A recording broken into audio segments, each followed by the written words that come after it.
Happiness. Everybody wants to be happy, or at least most people do anyway. I want to be happy. Don't you want to be happy? What is happiness? What is happiness but a state of mind? Now I looked up the definition of happiness and it says the state of being happy.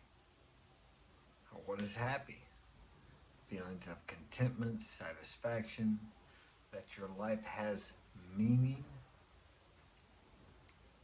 Service, I would say, I'll throw that in there, in my opinion, is also happiness.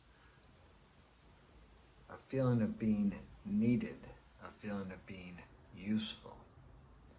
How many times have you heard of people working all their life just to retire, and then 6 months, a year, 2 years later, they die because they felt they were of no service or usefulness anymore.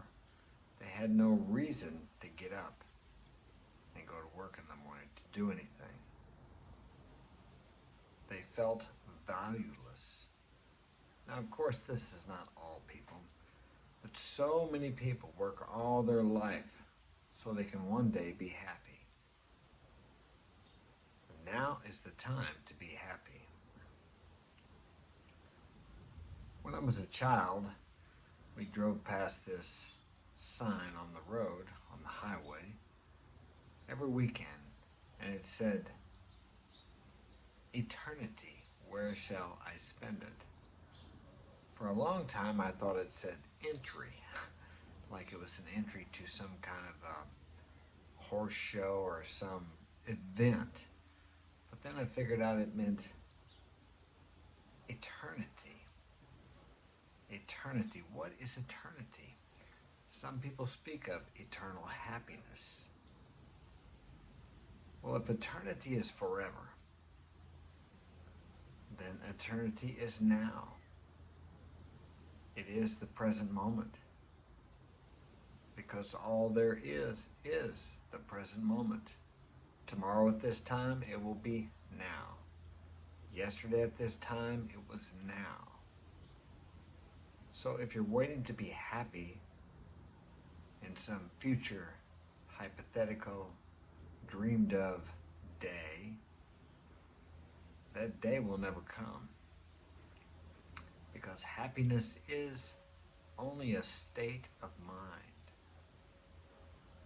How many people, and I've done this myself, think that when they get this job, they get this raise, they get this certain amount of money saved, they get this hot girl, they have children, it can go on ad infinitum. Then, and only then, will they be happy and content. If they ever get there, they will find out that that's not it, because happiness is truly an inside job. One of my first mentors told me that. Think about that. Happiness is an inside job.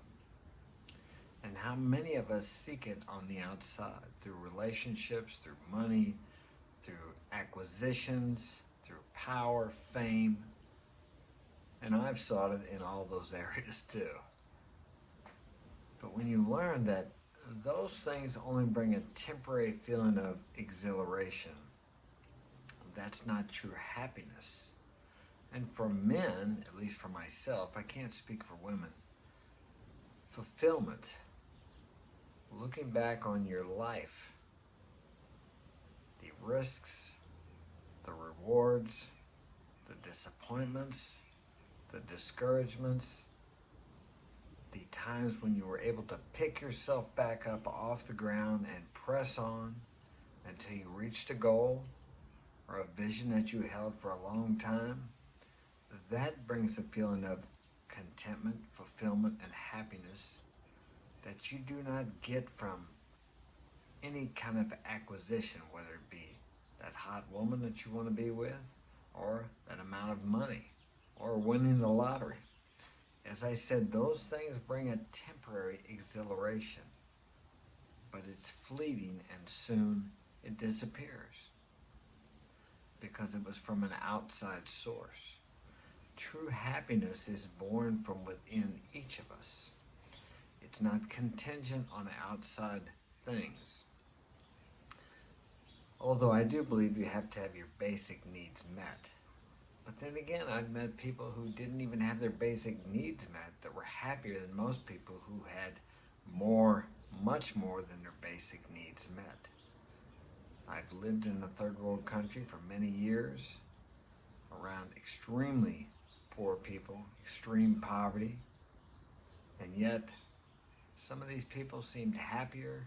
I know they were happier than people who live affluently here in the West. Why is that? We think that more material possessions, more things, more money, more luxuries, more comforts will bring us happiness. But yet I think per capita, and you can correct me if I'm wrong on this, but the US and the West and first world countries have more depression than poverty-stricken countries. At least studies have shown that.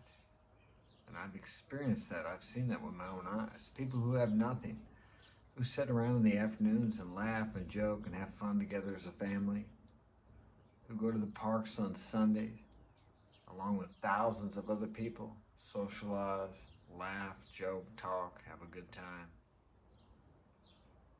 Why is that? How can they have little to nothing, but yet seem to be enjoying their lives more than people like us who have everything? We live 80% of the world's dream life. Look up on Google sometime how many people in the world don't have a car. And yet we complain. I got a flat tire. My car's not running right. You have a car. Oh, the roof's leaking on my house. You have a home. These are first world problems. These are luxury problems. But if we don't know any contrast, we don't know the difference. We have nothing to compare it to. For myself, I grew up in a home with a washer, a dryer, a water heater, a stove, an air conditioner by the time I was 13. I never knew different until I lived in a third world country without a stove, without a washer, without a dryer, without a refrigerator. Today, I appreciate those things. Before, I may have even felt I was entitled to them. Everyone had them, at least everyone in my neighborhood and in my life. How could you get by without a refrigerator? Seemed hard to do, but yet I did it for years when I lived out of the country. No washer or dryer, no stove, no oven. But yet today, I appreciate those things that I have in my life, such as that, those things, as I never did before, because I know the contrast. I know what it's like to do without them. And we have a society of young people growing up today who are bathed or basked in luxuries and comfort. And they don't know any contrast. We can't blame them when they complain or they think they have it tough, because they don't know what tough or hard times are. They don't know what it is to do without. We are not doing our children any favors by giving them everything they desire. We would be more correct in letting them struggle a little bit, letting them do without, letting them go without the air conditioner for a week or two when it's hot as heck in the summertime. I have yet to turn on my AC, and I'm on the second floor up here. My kids have theirs on downstairs. Well, it's the lower level. I have it on down there. They walk up here, they can hardly breathe. It gets up to 95. Hasn't got to 100 yet this year, but it probably will. Now, am I against air conditioners? Of course not. I enjoy them as much as anyone.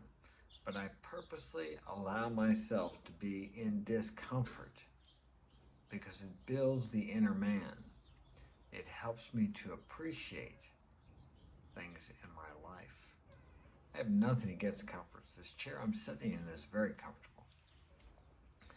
But when it becomes your life's, how do I say it, something you're always seeking for in life, then it becomes a problem. The comfort zone is what hinders most of us from ever achieving our goals. We don't want to be uncomfortable. Discomfort.